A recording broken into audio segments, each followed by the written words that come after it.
Next, I don't know if you, I think you know the agency. It's called JWT. Every year they're publishing a very interesting release, kind of a trend report, and they look at the future and see and take a bet on what will be the next trends. So they published it this week, and we're happy to have the head of JWT for France that will do an excerpt of these new studies they released with 10 trends on the digital. So Claude Chaffiotte will join me on stage for this next 15 minutes.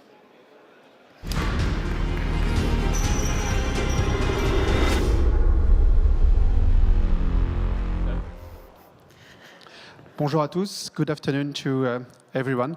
Thank you, Cedric. As Cedric said, my name is Claude Chaffiotte. I'm the head of JWT in Paris. JWT is J. Walter Thompson, maybe better known like that. It's an advertising agency. It has been an advertising agency for 150 years now. So we've been hopefully integrated digital and all the skills that we need today. I'm going to dive into the 10 trends for 2014. They've been put together by Anne Mack, who is our transporting director. I should say they're the transporting mogul. Anne is really working on all the trends, and she has conducted many researches that you might know, 10 trends that I'm going to present today, but also 100 things to watch. And I strongly encourage you to follow her on Twitter, on SlideShare, or wherever you will see her in different conferences over the world. I mean, she's really good. These trends have been put together through our network. I mean, we've been working with 70 planners worldwide, 70 planners and their department, and their skills that they have with their clients. And also with Sonar, which is a tool which gives us some quantitative results. I mean,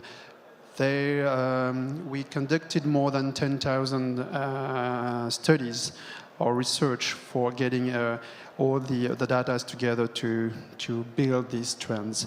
And one thing which is important that these trends, we're putting them together since now 2005, which means that we have a kind of story, and some were good and some disappeared. So let's dive now into the trends, and you all know the context, the development of our always on civilization brochures.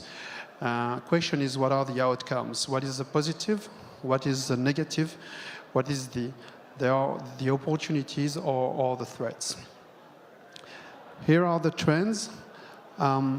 The first trend that we have is immersive experiences. There's shifting to enveloping worlds oncoming, which is really a desire.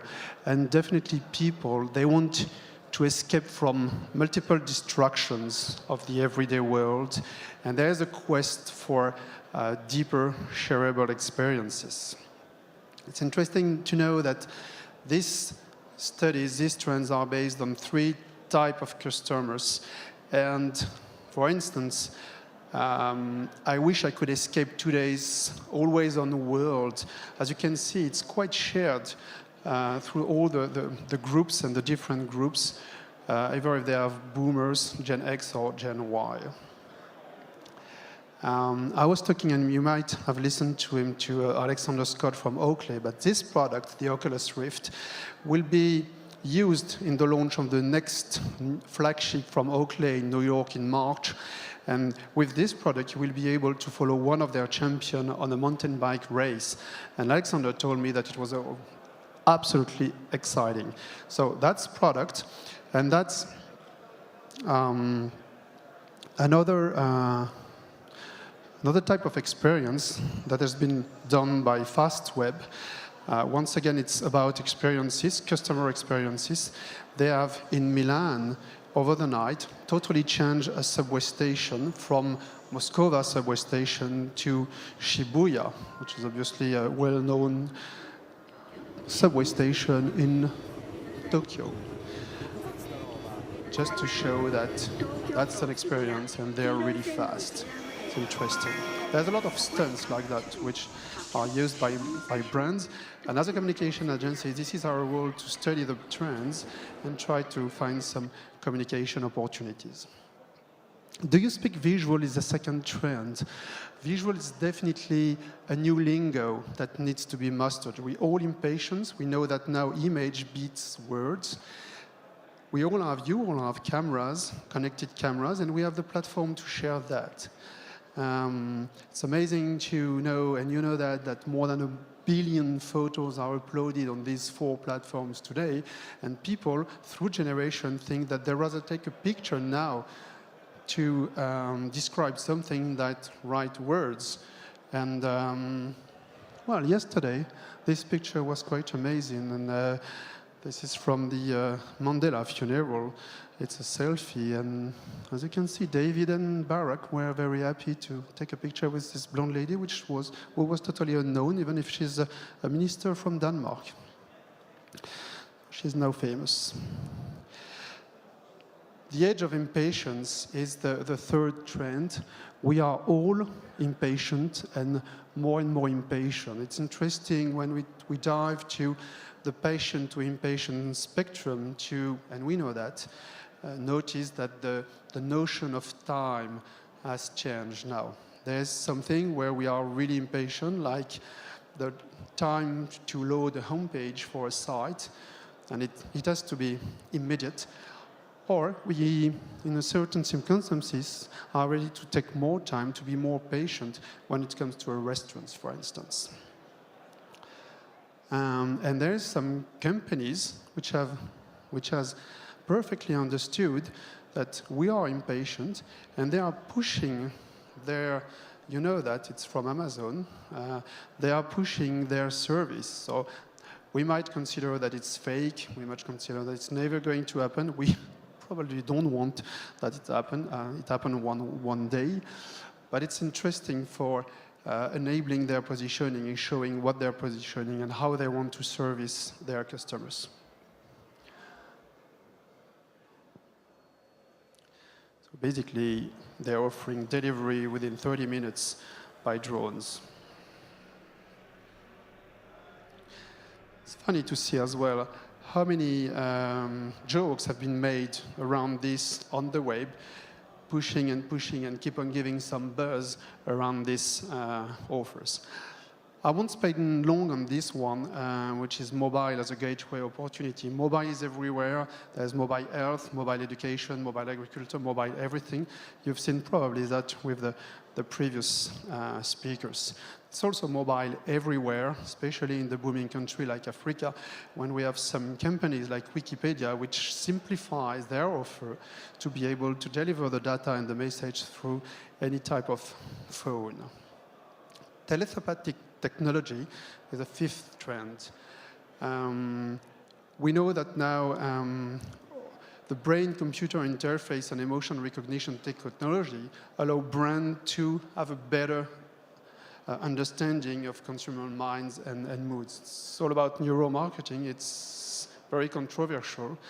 Still, we have some examples here showing maybe the future of gaming, like the Epoch Emotive, where you can basically play World of Warcraft without doing anything, touching any typepad or any joystick. I mean, you need to program it before, but it's quite amazing. It's probably more Japanese, with no offense, please. But this one is, sorry, I skipped it. But this one is showing how it works.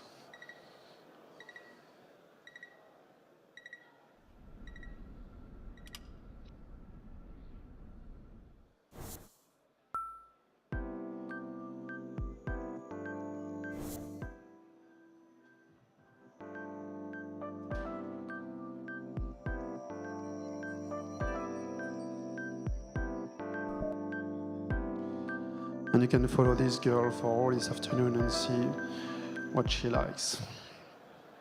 The end of anonymity is important as well. It's today nearly impossible to remain unobserved or untracked, and we expect pushback or a strong pushback from the customers, a kind of anti-Big Brother effect. There's once again a cool to creepy spectrum which shows how much we are reluctant when it comes to government tracking and all.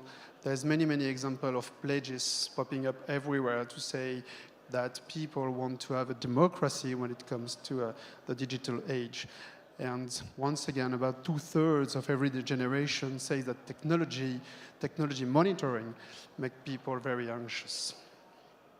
Well, mapping technology, when it's convenient, when maybe like me, you were totally lost before coming here and finding the right location, I was quite happy to find my data on the web.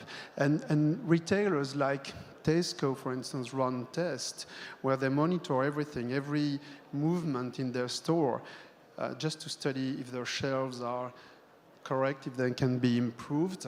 And when we say that we expect or we fear about a strong pushback, it's probably a bit too much. There's many examples.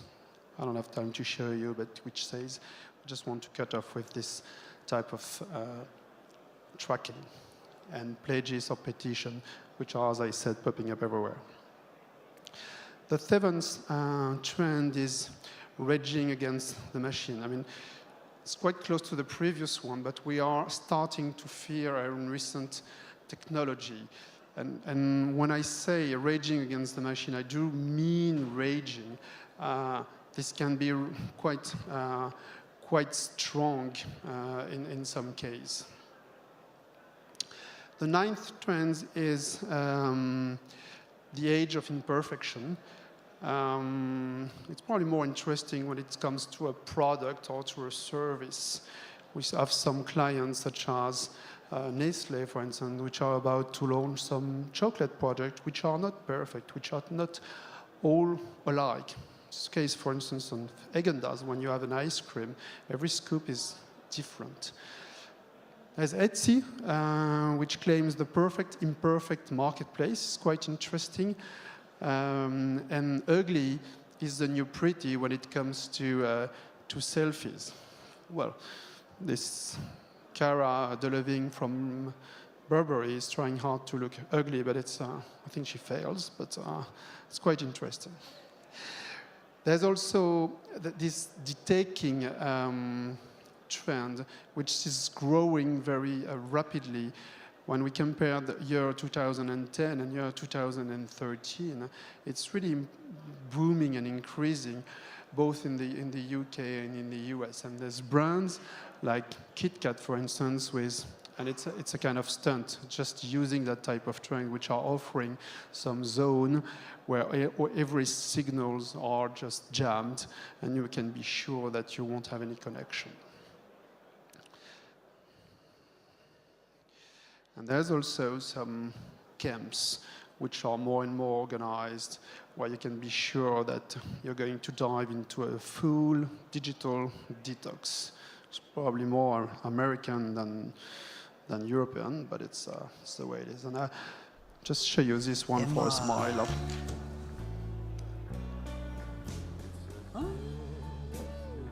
Emma. Emma. Every day it's getting on my nerves. Emma. Oh, I'm Emma. Emma.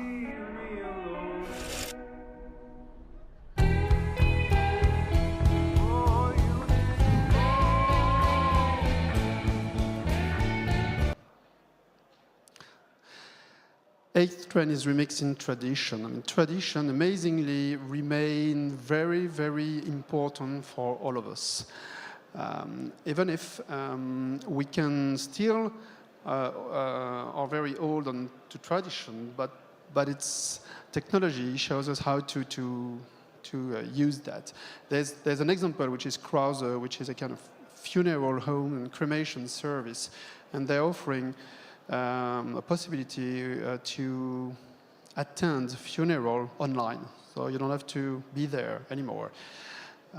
We have a Pope now who is tweeting, and is tweeting less than the Dalai Lama. And Krauser, for instance, which is quite close from the first trend, can offer you a funeral in a Harley Davidson as well. It's kind of last immersive experience, but they are playing on tradition, but bringing whether technology or bringing something new into that.